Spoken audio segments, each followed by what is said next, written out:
নমস্কাৰ, মই পাকিজা চৌধুৰী। আজি মই এটি কবিতা ক'বলৈ ওলাইছোঁ। কবিতাটো হৈছে মাৰ ওপৰত। আমাৰ মা ঢুকাইছে। আজি 26 জুন। আজিৰ দিনটোতে মাৰ ইন্তেকাল হৈছিলে। আজি তেখেতৰ মৃত্যু বাৰ্ষিক। তাৰ বাবে মই এটি কবিতা প্ৰস্তুত কৰিছোঁ আৰু শুনিব আপোনালোকে। যদি ভাল লাগে লাইক এটা কৰি দিব। কিন্তু মাৰ মই এইটো ক'ব বিচাৰিম যে আমাৰ মাৰ ঢুকোৱাৰ কাৰণটো হৈছে নিজৰ কাৰণে ঢুকাইছে। এইটো ক'বলৈ গ'লে সঁচা, কাৰণ বহুত এনেকুৱা মানুহ আছে নিজক গুৰুত্ব নিদিয়ে। মানে কিবা এটা যদি বেমাৰ হয় সেইটো যিকোনো এটি ফাৰ্মাচীত গৈ মেডিচিন এটা যিকোনো খাই দিয়ে। গেষ্ট্ৰিক উঠা বুলি কাৰণে গেষ্ট্ৰিকৰ ঔষধ খাই দিব। পেটৰ যদি কিবা সমস্যা আছে, গেছৰ সমস্যা বুলি সেইটো পুটুককৈ খাই দিয়ে।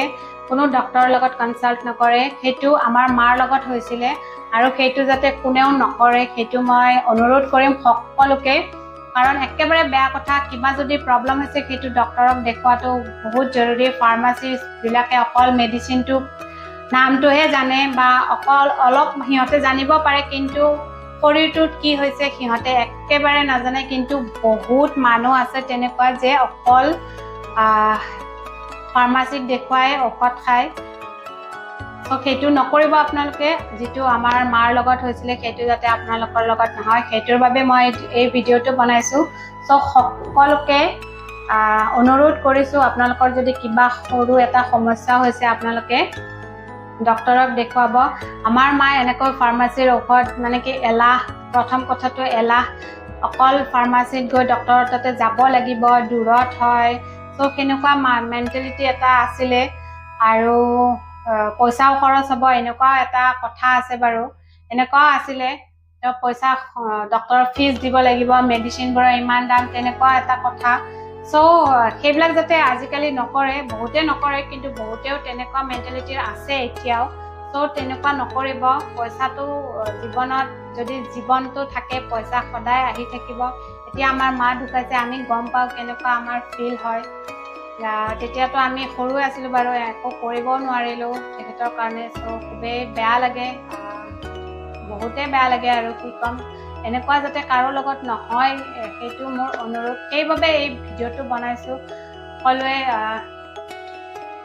গুৰুত্ব দিব নিজৰ ওপৰত। যেতিয়া মাতৃ এজন ঢুকায় তেতিয়া নিজৰ সন্তানবোৰৰ কেনেকুৱা প্ৰব্লেম হয় সেইটো আৰু ক'ব নালাগে কাকোৱে, সেইটো সকলোৱে জানেই বাৰু। তথাপিও আৰু মই মাৰ বাবে ইয়াতে কবিতা মই প্ৰস্তুত কৰিছোঁ। মই সেইটো অকণমান কোৱাৰ চেষ্টা কৰিম। মা, এবাৰ আহি যোৱা। মা, গুচি গলি বহুত দূৰ, কিন্তু মনৰ মাজত আজি তই সঘনে ওলাইছ।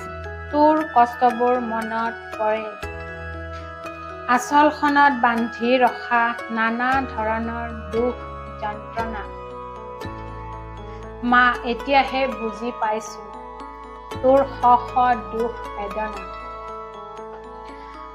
তোৰ ডাঙৰ হাঁহিটো, খাটাংখাচ কথা বতৰাবোৰ আজিও কাণত বাজি উঠে। মা, তই বহুত কষ্ট পাইছিলি, মই দেখিছিলোঁ, কিন্তু নোৱাৰিলোঁ কৰিব একোকে। তোৰ যত্নও ল'ব নোৱাৰিলোঁ, কথাবোৰ ভাবি বিষাই উঠে মন। আজিও যদি পাওঁ সুযোগ তোৰ ওচৰত বহি মনৰ কথা কম, আঁকোৱালি ধৰি শৰীৰৰ যত্ন ল'ম। কম, মা তই যোগা কৰা, নিজৰ যত্ন লোৱা, অন্তৰৰ বেদনাবোৰো আছে ক'ব, সুখবোৰো আছে শুনাব। তোৰ চকুত হাঁহি চাবলৈ আকৌ অপেক্ষাৰে আছো ৰৈ। মা, এবাৰ আহি যোৱা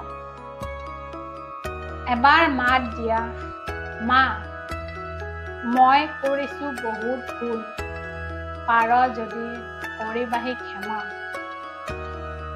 মই ক্ষমাৰ অধিকাৰী নহয় যদিও মই ক্ষমা বিচাৰি আঁঠু কাঢ়ি ৰৈ আছো তোলৈ মা এবাৰ আহি যোৱা থেংক ইউ কবিতাটো সকলো মালৈ মই উৎসৰ্গা কৰিলো কবিতাটো কেনেকুৱা হৈছে জনাবচোন please thank you everyone thank you সকলোৱে নিজক গুৰুত্ব দিব অকণ হ'লেও এয়াই মোৰ আশা থাকিল thank you everyone thank U